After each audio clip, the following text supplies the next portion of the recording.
What's good, y'all? It is about that time. We are so close to All-Star Weekend. The day after this video is posted, they announced the actual All-Star teams. I'm super excited. I hope you guys are super excited. So in today's video, we're gonna go over my personal All-Star ballot. Also, for those of you guys wondering, no, I am not wearing the same sweatshirt as I was yesterday. I actually recorded the Terry Rozier trade reaction video and this video back to back. I already was planning on doing this one, and then Terry got traded, so I had to bang that one out before this one. If you guys haven't watched that one, make sure you go check that one out. Back to the All-Star though, I'm not gonna lie, this was super hard to make. There are going to be a decent amount of great players that miss out of being an All-Star this season, and that just goes to show how many great players in the league there are right now. Also, when you add into the fact that luckily, as of right now, knock on wood, there has been no real major injuries to any of the top guys. Of course, every year there's going to be certain injuries like that, but nothing too serious this year so far, so hopefully that can continue throughout the year. And then also, if your favorite player is not on this list, that doesn't mean I think they're terrible. Just someone has to be the odd man out. There's only 12 slots out east, 12 slots out west, and plenty of great players that deserve a spot. Also, don't pay too much attention to the order of these guys. You know, I'm basically just going to do the starters out east, the reserves out east, then the starters out west, and the reserves out west. But let's get right into it and start off with the first All-Star. First up, we have Tyrese Halliburton, the second-time All-Star, first time being a starter for him, though, leading the Indiana Pacers this season. I feel like this one is pretty unanimous. I mean, no one really expected the Pacers to be as good as they are this season, and a big part of that is because of Tyrese Halliburton's play. He's the engine to the league's best offense. All of their stuff basically runs through Tyrese. He leads the league in assists. He's super efficient when he has to score the ball too. Really one of the best point guards in the league. And the guard starting next to Tyrese is Jalen Brunson of the New York Knicks, having an incredible season so far. Jalen Brunson is emerging as a superstar right in front of our eyes this season. This would be his first All-Star appearance, and for it to be an All-Star start in his first time, that'd be pretty impressive. The Knicks are just a completely different team without Jalen Brunson on the court. He is a big part of their offense. He playmakes for them. He scores for them.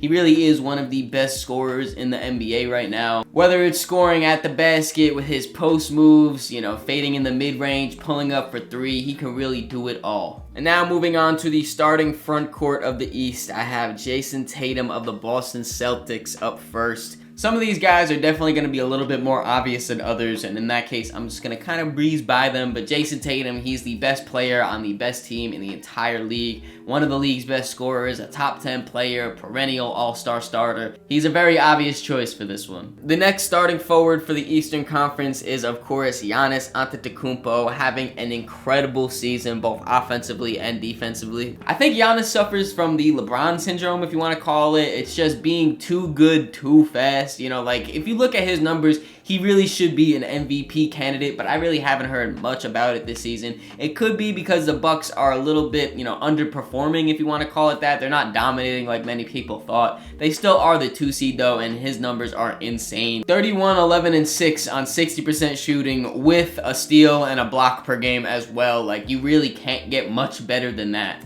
And to round out our Eastern Conference starters, it is, of course, Joel the Process Embiid. This is another obvious one. Of course, just a few nights ago, Joel Embiid's coming off of a 70-point performance. Insane scoring for the man right now. He's leading the league in scoring at 35 points per game, probably a little bit up now after that 70-point game. He's the first player since Michael Jordan and James Harden to be averaging 35 points per game. His scoring is unmatched. He was first in MVP before he started missing some games, and now it's a little questionable if he's going to be eligible or not. But regardless, he's playing at an MVP level. Not only the scoring, but the playmaking has made a jump this season. His all-defensive caliber defense that he plays night in and night out, he really is the man. Now moving on to the reserves of the Eastern Conference, we have Trae Young taking up one of these guard positions. Now, I know the Hawks have been very disappointing this season, you know, sitting now outside of the play-in in total, but that is definitely not any of Trae Young's fault. He has been absolutely incredible this year. The entire Atlanta Hawks offense revolves around Trae Young and his playmaking ability because he is one of the best playmakers in the whole league, and also on top of that, he is not afraid to pull up from 35 feet at any given moment. He is an all-star. I know he didn't make it last year, but he definitely deserves it this year. And the other guard coming off the bench for the East is Donovan Spider Mitchell. He has been out of this world this season. I'm not gonna lie, I was very close to having Donovan Mitchell start over Jalen Brunson, but I had to give Jalen Brunson just the edge by a little bit. That's not to take away from Donovan though. He has been keeping the Cavs afloat while Darius Garland and Evan Mobley have been hurt. Keeping the Cavs afloat may have been saying it a little too lightly. Behind Donovan's amazing scoring, he has been having the Cavs thrive without their stars. Now on to our front court reserves for the East. We have sophomore player Paolo Banchero making his first All-Star appearance. The Magic surprised a lot of people with their amazing start, jumping all the way up to the 2 seed. They have trickled down a little bit in the standings and kind of came back to earth, but they still are solidifying themselves as a playoff team behind their defense and behind Paolo Banchero. A lot of the times they run their offense through Paolo and his great scoring. You know, he's fantastic in the post and getting close to the rim, but this season he even added to his game that 3-point shot, which has been pretty lethal. He definitely deserves his first time All-Star this season. Next up, we have Julius Randle of the New York Knicks, who is making his second consecutive and third career All-Star appearance. Julius Randle had one of the worst starts to the season in NBA history, and I'm not exaggerating. It was absolutely atrocious. But ever since then, he has been playing some of the best basketball in his entire career. A big reason for that is the fact that he's playing just a lot closer to the basket than he ever has. He's using his strength and physical dominance to just bang down low, get the easy buckets down there, grabbing rebounds and all that. And those changes to his game have led him to shoot the highest field goal percentage he has since becoming a New York Knick. And now the last of the front court reserves, we have Bam Adebayo of the Miami Heat. I don't think Bam gets enough credit for how good of a player he is, especially when you talk about, the top centers of the league. Obviously, you have Nikola Jokic and Joel Embiid in a tier of their own, but I think that Bam deserves to be talked about when you talk about, Anthony Davis, Sabonis. I think Bam is right in that conversation. Bam might be the most versatile defender in the entire NBA, and that is the reason why the Miami Heat build their defense solely around Bam Adebayo and his skill set. Not only is he a great defender, though, he also has added to his offensive game this season, really getting to his mid-range more often and more efficiently, and that has led him to average a career-high points per game. Now to get to the 2 wild cards out east, we have Tyrese Maxey of the Sixers. He has been having himself an incredible breakout season. With James Harden sitting out to start the season and then getting traded shortly after, that opened up a huge spot for Tyrese Maxey with the Sixers to really step into being the official second option, and he has taken that opportunity and ran with it. Tyrese is one of the top most improved player candidates this season. He is just the perfect guard to play next to Joel Embiid. He can play off ball with him, but then also can create his own shots and create for others as well. They let him run the second unit by himself a lot of the times too and get himself going. Just a great season all around for Tyrese that gives him his first All-Star selection. And the last All-Star for the Eastern Conference that I have is Damian Lillard. First year out east, first year as an Eastern All-Star. Now I think we can all agree that this Damian Lillard that we're seeing is not the Damian Lillard that we're used to seeing, but it is his first year in Milwaukee, and we're already seeing, at first it was a little weird. He had to get himself going a little bit, and now he's starting to ramp up and come back to form. And even an off night for Damian Lillard is still better than majority of other NBA players. He has still had some incredible performances for the Milwaukee Bucks this season, including a walk-off half-court buzzer beater in overtime against the Kings. Like, what do you even mean? And before we move on to the Western All-Stars, I do want to give some injury replacement / honorable mentions, whatever you want to call it. Of course, Jaylen Brown, he has been having a great season. And then also Scotty Barnes of the Raptors. These guys just barely made the cut. Like I said, there was a lot of great players right now in both conferences. For Jaylen Brown, I could see him making it because he is the second best player on the best team in the league. Most of the time, the best team has multiple All-Stars, but we'll have to just see how it shakes out. His points per game has gone down, but that's because of the emergence of, Porzingis and Derek White, both of those guys taking more of an offensive load. Jaylen Brown is still super productive for the Celtics. And then for Scotty Barnes, he is now the new face of the Toronto Raptors. The Raptors saw his growth this season and said, you know what, we can really build around this guy. He is a most improved candidate as well, like Tyrese Maxey. His scoring jump has been incredible all around, super excited to see the future for Scotty Barnes. Now let's get to the Western Conference. The first starting guard out west is, of course, Luka Doncic. He is just a one-of-a-kind player, truly. This is another one of those ones where I don't think it's much of a debate. You know, Luka is a arguably top 5 player in the NBA. When I think of All-Star game, I think of Luka Doncic because he could just really do some of the most insane stuff on the basketball court. You know, whether that's dropping 50 points or a 40-point triple-double at halftime or, you know, whatever it is. He has done all of it. And the second starting guard out west is another one that I don't think is much up for debate. It's Shai Gilgeous-Alexander. This season, Shai is leading this young OKC team to a top seed out west, which is an accomplishment on its own that should not be held lightly. He truly is an MVP candidate this season. He's one of the highest scoring guards in the NBA while being one of the most efficient guards in the NBA. And then on top of all of that, he leads the league in steals. There's not much that Shai can't do. Now moving on to the starting front court, and this is where things can really get tossed up in the air more. But my first starter in the front court is Kawhi Leonard. He has been on a mission this season. The Clippers are one of the hottest teams in basketball right now, and a big part of that is because of Kawhi Leonard. He has been on another level this season. He's back to playing most nights now with the new rule of load management, and he's back to hooping most nights now because of that.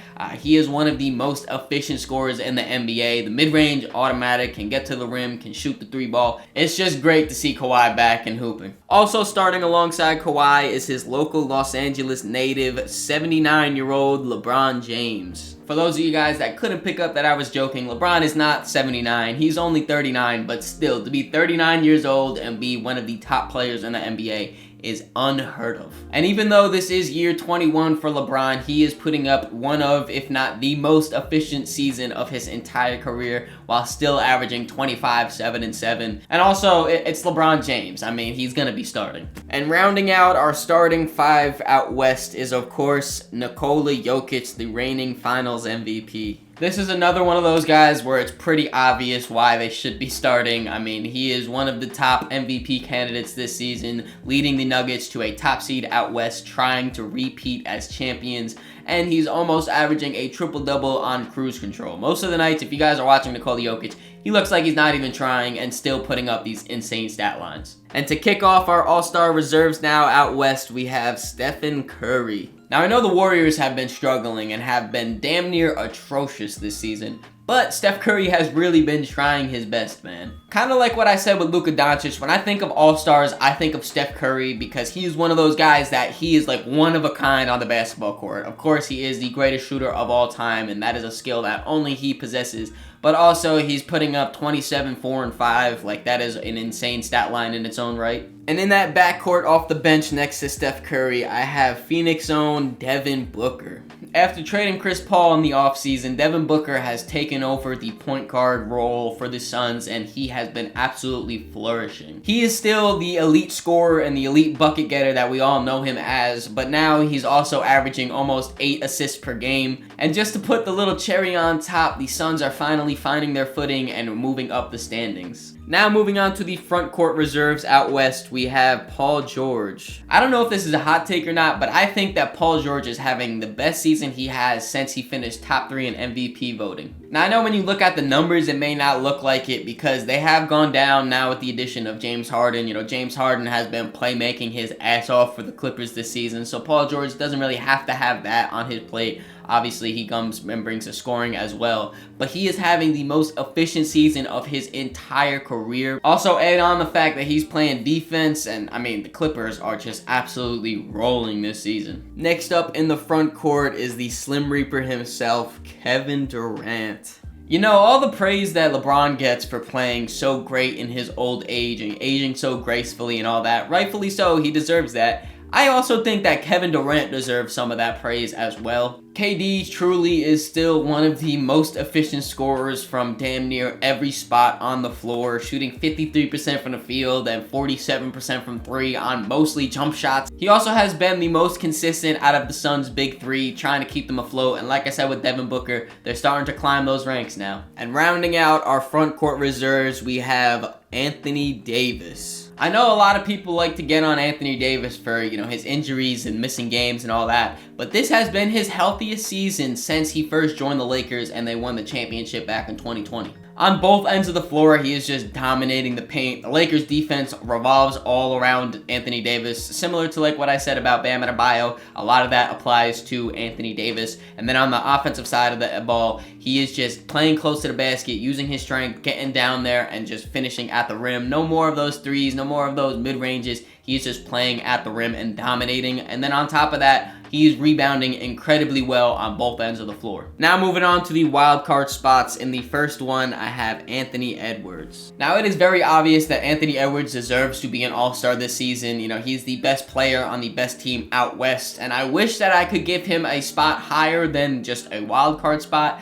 but the West is so incredibly deep, especially at that guard position. And luckily, when you look back on Anthony Edwards' career, it's not going to say wild card all-star appearance. It's just going to say all-star appearance. So it really doesn't matter in the long run. And to finish off my Western Conference all-stars, it is Domantas Sabonis. Sabonis is the offensive hub for the Kings, which is one of the best offenses in the entire league. He's almost averaging a triple-double. He leads the league in reboundings. He is just one of those guys that's going to bully you down low in the post. You're just going to put your shoulder into it, little flip shot in, and that's a bucket a lot of the time. And then when it comes to his passing as well, when you talk about DHOs or passing out the post, he is one of the best in the whole league. Just like out east though, I did want to give some honorable mentions / injury replacement players. First one up, I have Sabonis' teammate De'Aaron Fox, and then funny enough, the other wild card, Anthony Edwards, his teammate is here in Karl Anthony Towns. De'Aaron Fox has been having an incredible season. He is probably the player that I feel worst about not having him on the list. But it came down to either him or Sabonis because of how, the spots filled up and everything. And I just gave Sabonis the slight edge. And then for Karl Anthony Towns, he has also been having a great season. And very similar to what I said about Jaylen Brown. When you're the top team, you usually have more than one all-star. And if that's the case, Cat definitely deserves it. He's also coming off of an insane 62-point performance. I'll just leave it at insane. That's how I'll describe that one. Also, though, I do want to give a shout out to Brandon Ingram, Zion Williamson, and Alperen Şengün. All three of those guys also really deserve all-star appearances. But like I said, someone's got to be the odd man out, and out west, it is really rough. Let me know what you guys think of my all-stars, though, in the comments down below. Leave me who your biggest snub would be. Hope you guys enjoyed this video. If you did, make sure you leave it a like, subscribe so you don't miss the next one. In the description, there's links to all my social medias, so make sure you follow me on all those to keep up to date with me. Catch ya.